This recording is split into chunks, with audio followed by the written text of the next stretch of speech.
Secret World Legends Action Combat steps into the spotlight, Master X Master has a release date, all that and more. I'm Zach Sharpson, this is Free to Play Weekly. First up in the news this week, remember that free-to-play MMO called Dragomon Hunter? Well, due to declining player numbers, ARGO Games has decided to shutter the game after just 17 months. So if you're a fan of the game, you have about a month to get some more hours in. To ease the pain a bit, ARGO Games adjusted cash shop items to cost only 1 AP each, and any AP spent on the game in May and June will be refunded to players as bonus AP. Also, if you registered an account for the game on or before May 20th, you'll get 500 extra AP. There are also other tweaks as well that allow players to enjoy as much of the game as possible before the servers shut down for good. For those of you wondering about Secret World Legends' new combat system, your wish for more details was granted.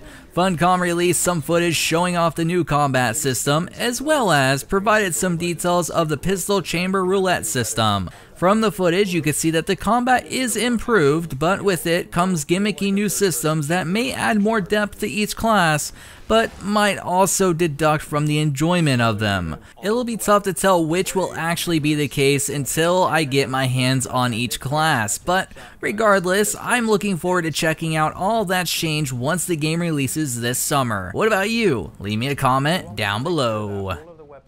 Looking for a new free-to-play first-person shooter to play? Maybe one that doesn't have microtransactions? What?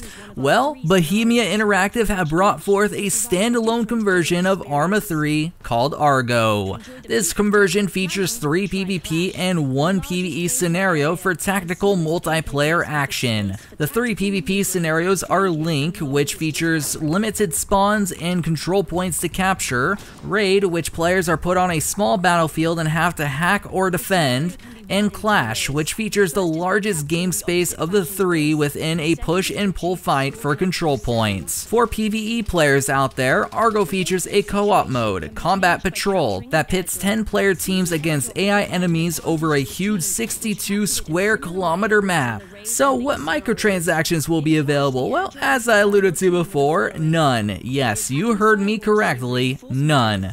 The only thing that's available as of right now is the ARGO Supporters Pack, which comes with cosmetic items. Sound interesting? Well, ARGO will be released to the public on June 22nd on Steam. Speaking of something else releasing soon, the free-to-play MOBA by NCSoft, Master X Master, will be skipping open beta and will launch on June 21st. Never heard of Master X Master? Well, think of your standard MOBA, but you're in control of 2 masters, which you can switch between as you wish and participate in bullet hell style combat. Oh, and in particular modes, you get to transform into a Titan to rain hell on the other team. If you wish for a more chill experience though, that bullet hell style gameplay is also available in the game's PvE, which features engaging stages to clear with boss fights to learn. Personally, I love this game like no other, and I cannot wait for the launch, but it's time for the question of the week. Last week on the show, I asked how many genres in one game is enough. A user by the name of Doffmod stated the following: if a game does it well and keeps it interesting and entertaining, then I don't mind mixed genres at all. One recent successful example is Nier Automata. As always, if you wish for your comment to be possibly featured on next week's show, make sure to leave a comment down below.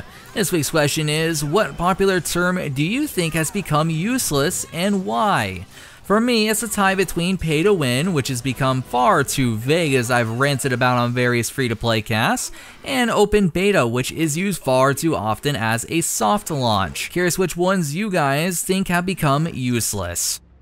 Last up in the news this week, the popular free-to-play MMORPG DC Universe Online has released its 28th episode. Age of Justice allows players to go back in time to save history from being rewritten. The update features 2 open world areas, 2 4-player operations, and 2 8-player raids. That's a lot of content. Plus, for a limited time, players level 10 and over will be able to preview the episode for free. So if you want to feel like you're living out an episode of Legends of Tomorrow, be sure to check out DCUO's newest update. You know what else you should check out? Giveaways, of course. Yes, head on over to mmobomb.com, check out that giveaways page, bookmark it, and check it daily to ensure you never miss one. As for myself, signing out till next week's show, my name is Zach Sharps, and I'll catch you guys next time.